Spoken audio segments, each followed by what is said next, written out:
what do you think is the best way to lower costs for families? Yeah, I mean, this is huge. First of all, you just have to lower inflation more broadly. That's number one. Number two, you have to go after the hospital lobby, where the hospitals are gouging prices significantly. That's a good way to lower inflation. Mr. Kirk, it's lovely to have this conversation with you. In the interest of time, I have 3 questions for you, and it has to do with January 6th. Okay, so the first question is, do you acknowledge or believe that Trump incited violence? No. No, okay.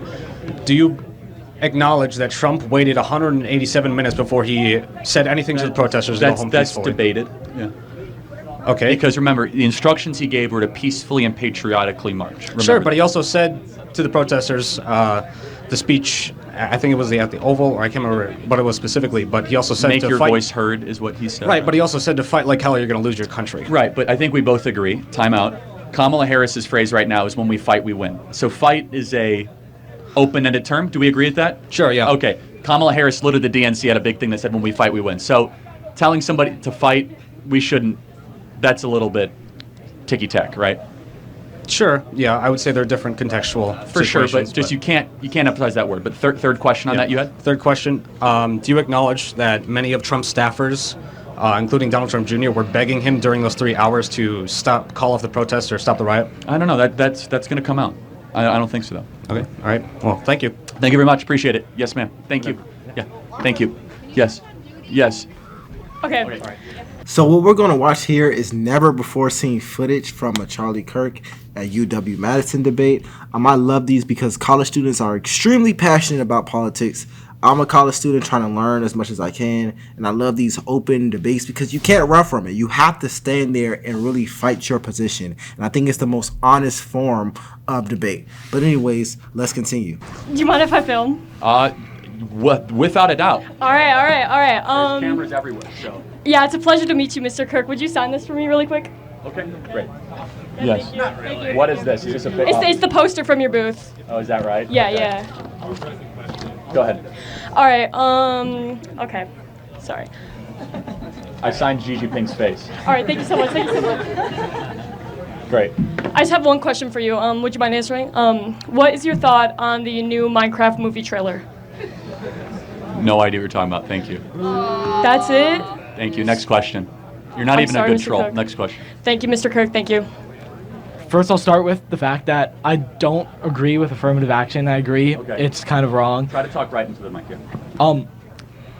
So I have a question about the underlying issues that the other girl mentioned, the socioeconomic statuses of different people from different groups. And I just wanted to ask you why you think that underlying issue is still a problem in America and how we should solve it. The biggest issue is lack of fathers, and no one wants to talk about it. So let's take the black community. 75% of black youth will grow up without a father around. And that we have spent tens of trillions of dollars on social welfare program. It's not a matter of stuff. It's not a matter of having access to care, from welfare to housing, urban development to Medicaid. We've spent more money on the Great Society project than ever. It's a matter of values. And if you do not have a strong father around imparting those values, saying no, and teaching discipline, especially to young men, then you're going to have a major cycle of violence and poverty and despair. And so that's what makes us as conservatives different than liberals. They think it's a material problem. They think, oh, just give more stuff and you're going to break out of poverty. We've tried that since the 1960s, Great Society. We've spent $25 trillion to try to eradicate poverty, and we have more poverty than before we started. It's because we subsidize single motherhood and dads aren't around. It's a major problem. Is there like a proven correlation of that, like statistical record? Yeah, absolutely. I mean, well, first of all, it's rather common sense, right? It's rather self-evident that if you don't have two parents around, but every major study shows, the Brookings Institution is the best that's done this, which shows that if you have a mother and a father around, stable, you are far less likely to go to jail, graduate from high school, have a higher wage, every possible outcome that would be considered to be desirable. All right, thank you. Thank you. Can I lean in for a selfie? One thing I like about Charlie Kirk is that he is intellectually honest. He doesn't sway away from unpopular discussions, and he will say what he thinks is right. And I actually agree with him there.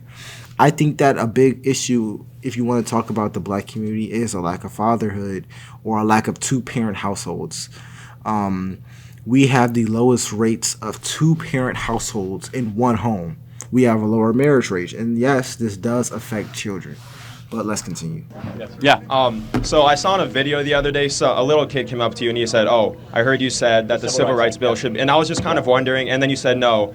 I said it was a mistake. I was just kind of wondering if you could maybe. Yeah, for sure. sure. Taken out of context, or maybe. No, I just didn't want to debate a 12-year-old at the DNC, yeah, honestly. Sure. And I was wondering if now we have the time. I was like, it's not, it was a 12-year-old Now we comes have up, the time. and he was super sweet, super nice. Like, I'm not going to debate you. Like, Mike Lindell ended up debating him. It was a disaster. So, yeah, look, very clear. Of course we needed to end evil segregation. The way we did it was with a wide-ranging, over-the-top bill called the Civil Rights Act that has now created the prerequisite of what we now call woke.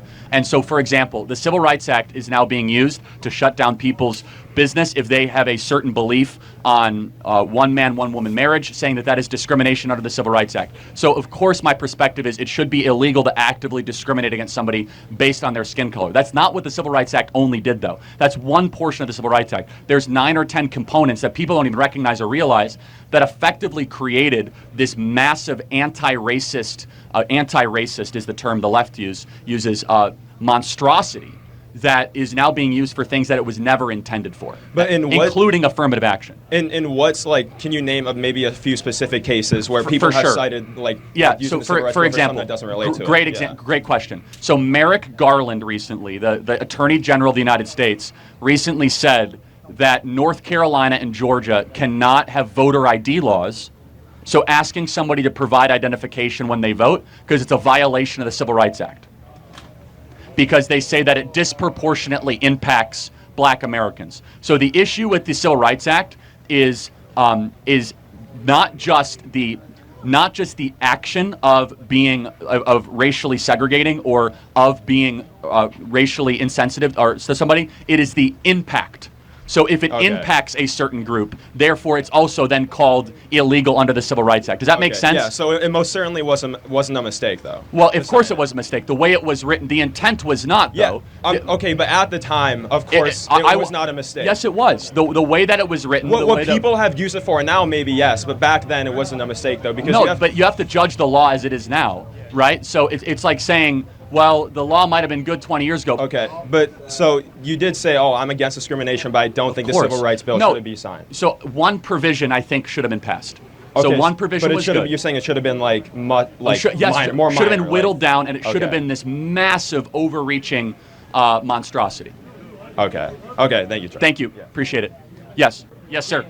So first off, I'm a Republican, voting for Trump, super excited about that, but there is obviously a huge issue in the country with healthcare prices. And I know Trump had the transparency executive order, but what do you think is the best way to lower costs for families? Yeah, I mean, this is huge. First of all, you just have to lower inflation more broadly. That's number one. Number two, you have to go after the hospital lobby, where the hospitals are gouging prices significantly. That's a good way to lower inflation. See, this is kind of what we need more of in public. And I said this before. People ask why I watch conservative videos online, and the reason is because if I didn't watch conservative videos, how would I learn political information in real time? There aren't many Democratic people or Democratic pundits who talk to college students about their views. They just don't sit out there and talk. The only one I've heard ever, and I wouldn't even consider this person a pundit, he's a streamer, is Destiny. He's the only one who even talks about his views. Whether or not you agree or disagree with them, they just don't do it. And it makes it seem like they want to hide something. But anyways. Number 3, this is why I'm wearing the Make America Healthy shirt. We have to try to get at the root cause, which is the food that we are feeding ourselves and our kids. We have to get to the fact that we are an increasingly sedentary country. We aren't walking enough. We're not exercising enough. And healthcare costs are exploding because we don't actually address the root cause 20 or 30 years prior. How do we take on those huge food companies? Well, the first thing is we should have a real conversation about banning pesticides when we're making our food. Ultra processed food should not be on the FDA recommended food pyramid.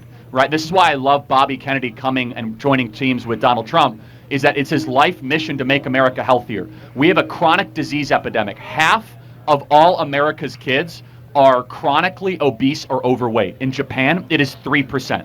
It's not because our kids are lazier. It's because we are actively poisoning our kids with food from big ag that we're spraying with all these pesticides, these chemicals. And if you look at the ingredient list of just a Lunchables box, we are basically giving kids the worst thing possible for their metabolism, for their endocrinology. So that I'm more interested in the healthcare conversation that tries to make sure that a 12-year-old doesn't have to get on Ozempic by the time they're 18 years old. And just so you know, they're giving pediatric Ozempic now for 12 and 13-year-olds. They are now treating obesity as a genetic disorder that you cannot do anything about, and they just want a 12-year-old to now have to take a shot every week to try to curb their obesity, which has all other sorts of very, very negative health implications. So every day, potentially, right? And so how do we solve that? Well, my personal crusade, we have to blow up the food pyramid, that we have way too many carbohydrates in our diet, not enough healthy fats, and not enough protein. Whoever made that was obviously bought by the big ag companies, and you should just say, I'm not going to have any more high fructose corn syrup, I'm not going to have any more processed sugars, and if there are ingredients I can't pronounce, I should resist it. And in the ideal, we should have a government that promotes the question, did God make it or did man make it? Have more foods every day that God made, more so than what man made, and you'll be a lot healthier because of it. So thank you very much. Appreciate it. Thank you. Can I get a hat? Yeah, wear it on camera. Yeah, Charlie Kirk is very intellectually honest. Whether or not you agree or disagree with him, he obviously speaks what's on his mind, and he speaks the truth, or his truth, majority of the time. Let me know what you guys think in the comments below. I'm LFR Jojo, and I'll see you in the next one. Peace.